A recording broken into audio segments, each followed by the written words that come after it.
Eto na, sa wakas, kinumpirma mismo ni Senador Bato de la Rosa na siya ay aarestuhin na. Itutuloy na ang kanyang pag-aresto. Alright, welcome back to my YouTube channel. I'm Andes Vlog. Mga kaibigan, ito po ay ilang minuto pa lang, kapapasok pa lang na balita. Gusto ko pong ibahagi sa inyo na mismo na umamin si Senador Bato na siya po ay humihingi ng tulong. Ay tutulungan nyo na ba? Dahil siya po ay aarestuhin na anytime, mga kaibigan. Nakaw, kaibigan, isang like sa video na ito.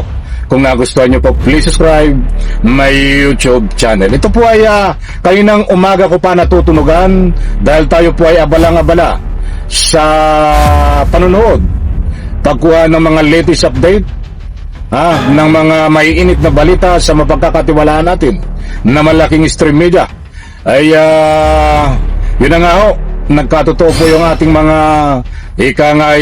prediction na sa araw na ito oy magkakaroon po ng tuluyan ng pag-aresto dito ho kay Bato. Datapwat kumukuha po tayo kanina ng anumang resibo diyan, resibo, katibayan, subalit hinintay pa ho natin na mismo si Bato de la Rosa na ang magsalita para dito ho sa kumpirmasyon na siya ay aarestuhin na ng mga kinaukulan para na sa ganon dalhin doon sa Dahig, Netherlands at ikulong kasama ni Digong, mga kaibigan. Magkasama kaya sa kulungan ito tsaka si Digong?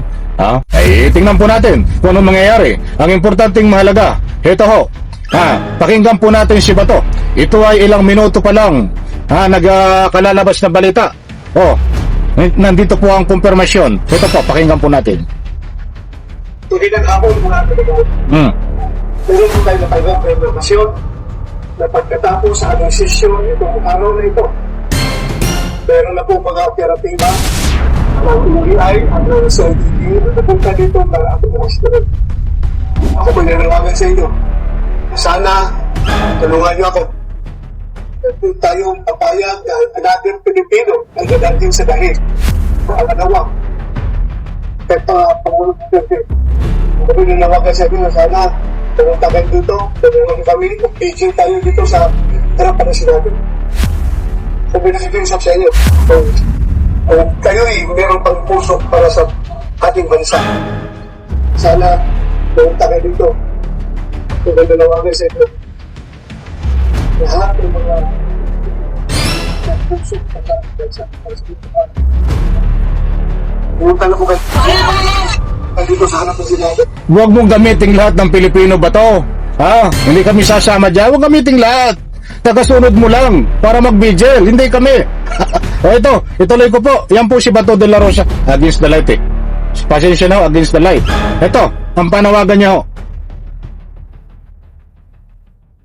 Para mapigil po kayo ng tayo ang arestuhin na dadalhin sa Dahig.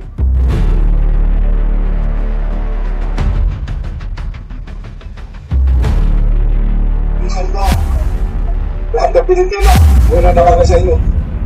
Pumunta po kayo dito sa harap ng Senado at mag-vigil tayo. Hindi tayo papayag na another Filipino will be thrown to Dahig just because of politics. Ako po isang tapat na pulis, tapat sa serbisyo. Bakit kaya ako pinaganito? Nanawagan ko sa inyo mga kaibigan, kung kayo ay nag-frustrated doon sa panahon Pangulong pagdala nila ng Pangulong Duterte doon sa Dahig, sana hindi na ito susundan pa.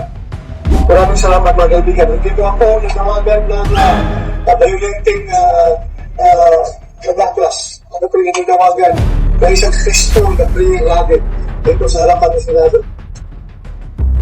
Kita-kita po tayo dito. Maraming salamat. Ayan po mga kaibigan, against the light si Bato de la Rosa. Pasensya na po hindi ko nakipakita yung mukha. Kumpirmado mga kaibigan na ayon nga kay Bato de la Rosa ay aarestuhin siya. Nakakuha po siya ng impormasyon na siya ay aarestuhin anytime pagkatapos po ng sesyon diyan sa Senado.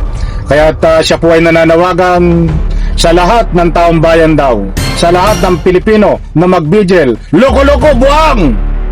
Huwag mo nga kaming idamay dyan. Sasabihin mo nga lahat ng tao, ha? Lahat ng Pilipino ay magbigil.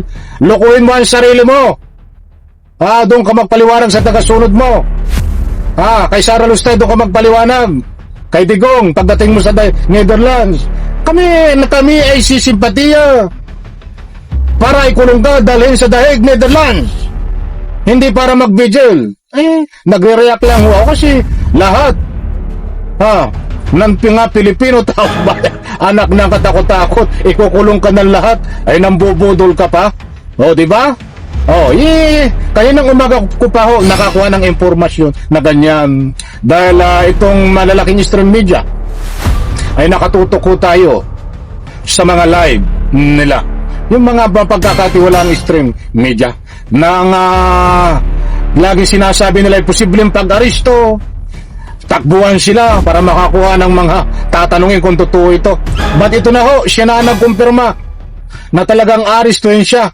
Dahil mga kaibigan, ayon din sa nakuha kong impormasyon.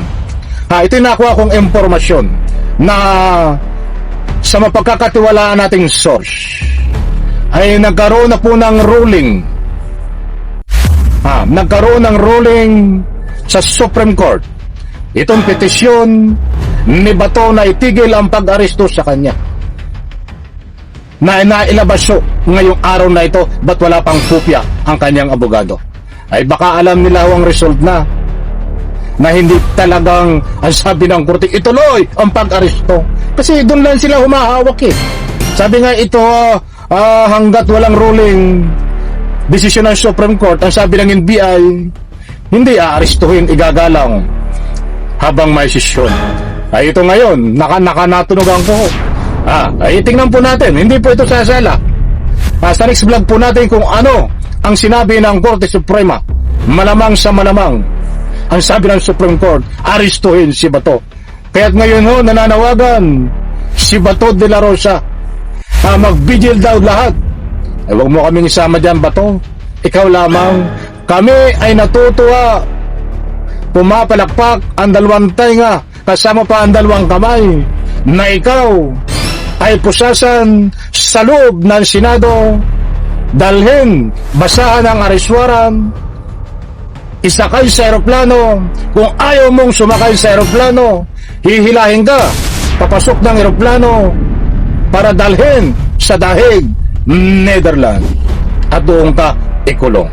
Magkikita ba kayo sa kulungan ni Digong Duterte? Abangan po natin, mga mahal kong taga-subaybay. Hindi po ito fake news, dahil anytime ngayon ho, ngayong gabi hanggang bukas, ay posible ho magkaroon ng aristuhan. Good luck NBI Director Matibag, dahil siya ang namumuno sa pag-aristo dito po kay Bato, ang NBI. At sa lahat po ng kapulisan na tumutulong ho dito sa pag-aristo, maraming salamat sa inyo.